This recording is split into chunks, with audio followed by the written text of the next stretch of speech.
Assalamualaikum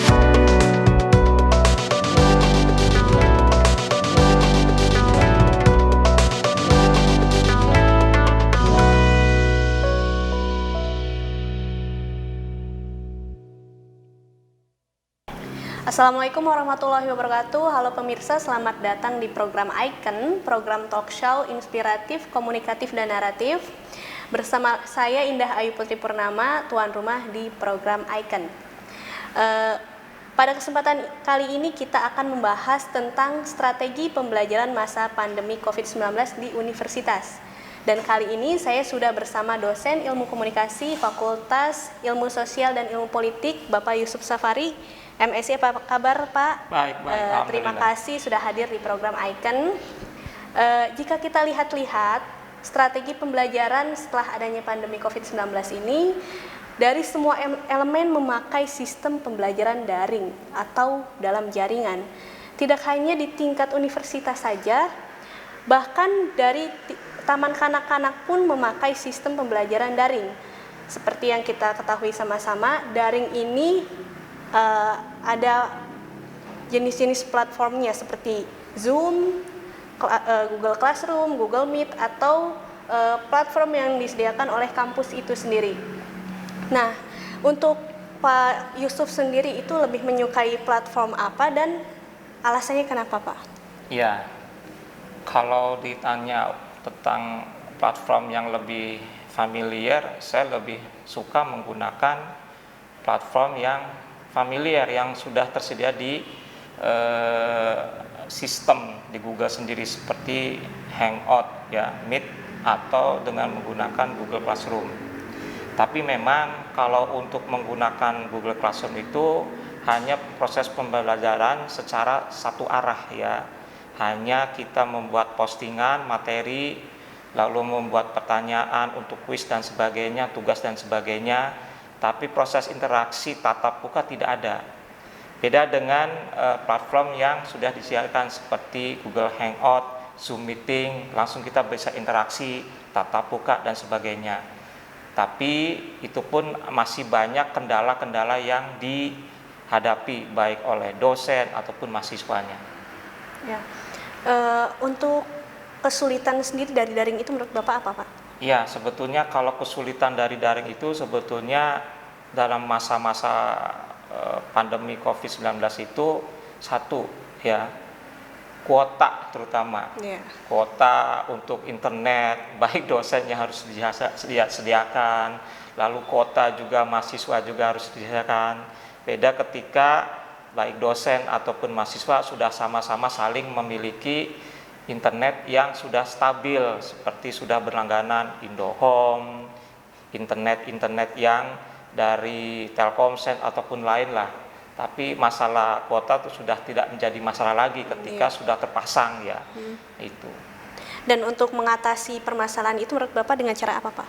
Ya, paling tidak kita mengantisipasi menggunakan platform yang lebih murah dengan menggunakan kira-kira seminim mungkin kuota yang harus disediakan baik oleh dosen ataupun oleh mahasiswa. Coba saja bayangkan ketika umpamanya dalam satu kali pertemuan perkuliahan yang dilakukan oleh dosen, baik dosen dan mahasiswa, ketika harus menggunakan Zoom Meeting, paling tidak 2 SKS atau SKS itu harus membutuhkan minimal 1,2 giga, ya.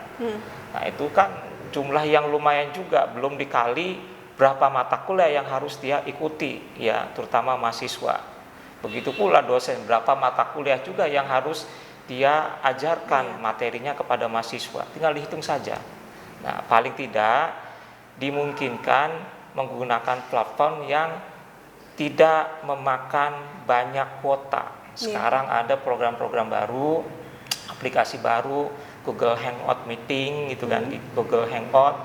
Ada juga yang sekarang terbaru, mungkin ada Jitsi, ya, program Jitsi juga. Ternyata setelah diselidiki, ya, oleh beberapa teman dosen juga, ketika melakukan interaksi dengan meeting, ya, melakukan meeting dan sebagainya, itu lebih murah ketika menggunakan Hangout Meeting atau Jitsi.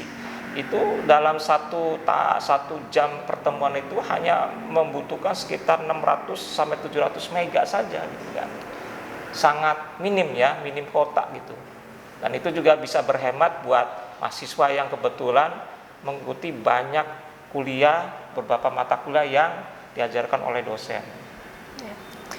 Baik pemirsa, akan banyak lagi hal yang menarik yang akan kita bahas pada segmen selanjutnya. Jadi jangan kemana-mana, tetap di Icon.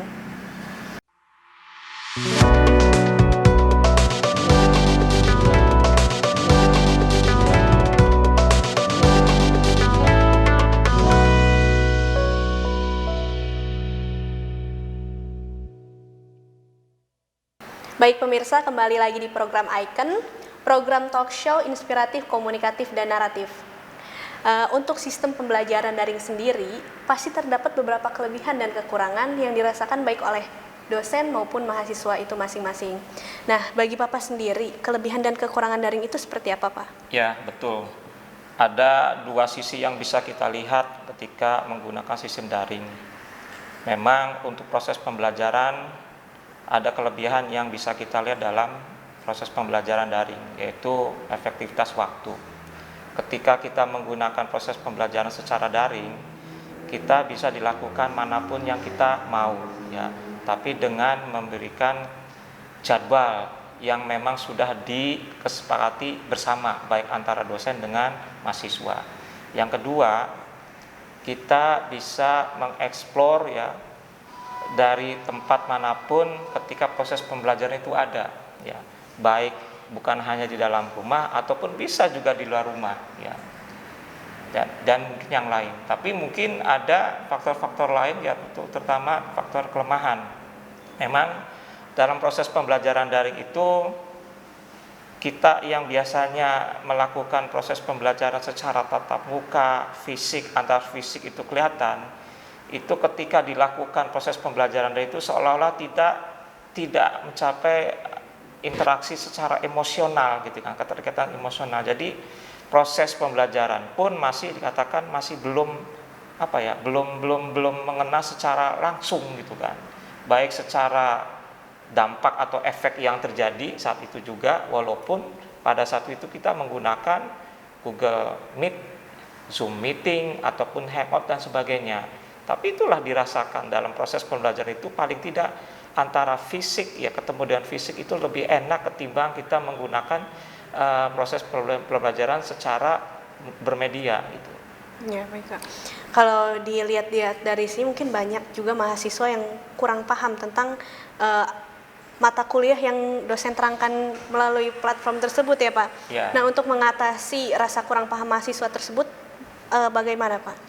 Ya, kadang-kadang harus diminimalisir ketika ada proses interaksi ya, proses interaksi dengan menggunakan Google Meet atau Zoom Meeting atau Jitsi dan sebagainya, memang ada keterbatasan ya.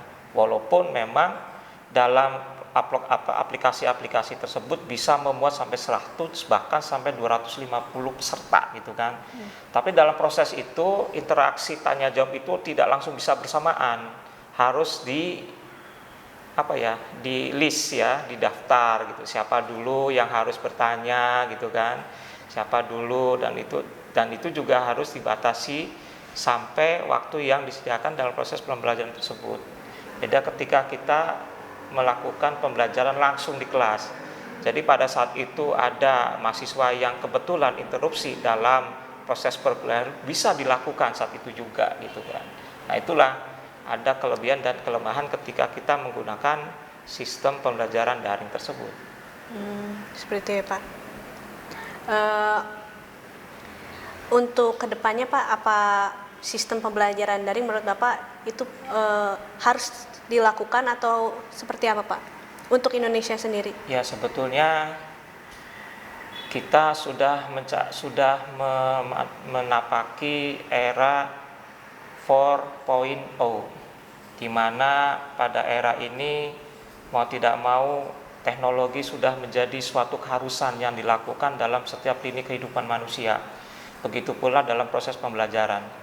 Paling tidak teknologi ini digunakan ketika ada hal-hal yang menurut kita itu sudah terdesak baru kita gunakan. Tapi paling tidak proses pembelajaran akan lebih efektif ataupun efisien kalau kita melakukan proses pembelajaran secara tatap muka, fisik dan fisik gitu kan. Paling tidak dampak dalam proses pembelajaran saat itu juga bisa dirasakan bersama oleh baik dosen ataupun ke mahasiswa gitu kan. Tapi walaupun begitu, kita juga mau tidak mau harus menggunakan teknologi tersebut dalam membantu dalam proses pembelajaran di kelas. Seperti hanya ketika kita harus menggunakan media-media dalam proses membantu proses penyampaian materi kuliah melalui infocus kah atau melalui video kah atau yang lainnya. Dan itu juga memang kita gunakan, ya harus kita gunakan. Ya. Harapan Bapak sendiri tentang sistem pembelajaran daring ini seperti apa untuk kedepannya, Pak? Ya, memang kalau sistem pembelajaran daring itu harus dibuat secara integrasi ya ke sistem aplikasi di perguruan tinggi tersebut.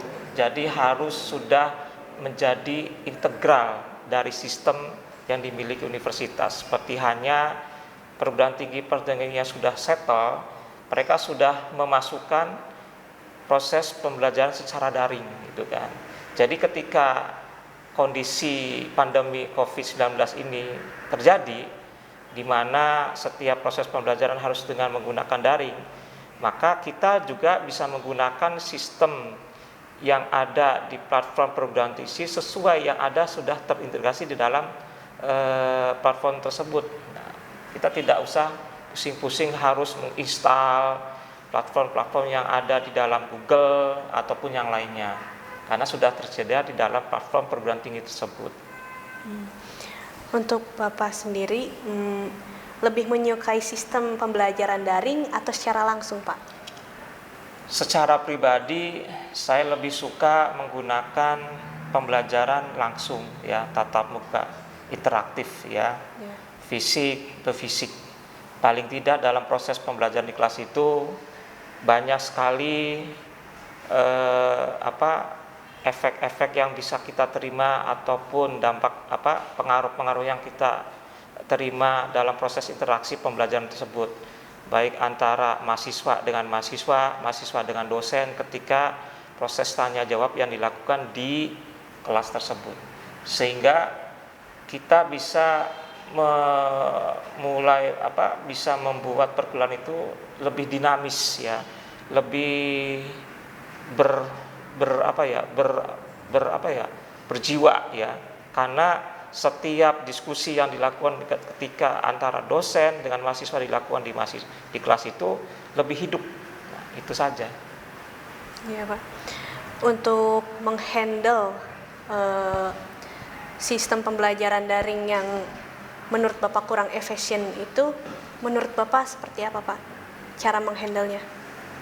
Ya, kadang untuk hal yang teknis itu kadang-kadang kita tidak bisa lakukan, karena kalau untuk urusan teknis kadang-kadang di tengah jalan proses pembelajaran daring kuotanya habis, belum lagi umpamanya sinyalnya tidak kuat gitu kan, dan itu ternyata bisa menghambat dalam proses pembelajaran daring ya. Belum lagi ada hal-hal yang di luar kemampuan manusia kadang-kadang sulit untuk ditebak gitu ya. Ya, mungkin itu saja. Baik, Pak, terima kasih telah hadir di program Icon, telah mau berbagi tentang daring. Setelah perbincangan kita hari ini, hal yang kita dapatkan adalah pembelajaran daring memang sangat dibutuhkan di era 4.0 ini. Akan tetapi, kesiapan dari masing-masing universitas harus disiapkan terlebih dahulu agar sistem pembelajaran daring tersebut bisa berjalan dengan lancar. Walaupun memang ada beberapa universitas yang sudah memberlakukan sistem daring ini, namun di tahun ini, di masa pandemi COVID-19 ini, terlihat masih banyak universitas yang belum memiliki kesiapan yang sesungguhnya. Dari pandemi ini pun kita bisa mengambil hikmahnya agar sistem daring ini bisa diperkenalkan di seluruh universitas di Indonesia. Orang bijak belajar ketika mereka bisa. Orang bodoh belajar ketika mereka terpaksa. Arthur Wellesley. Baik pemirsa, terima kasih telah menyaksikan program talk show kali ini. Sampai bertemu di talk show selanjutnya. Wassalamualaikum warahmatullahi wabarakatuh.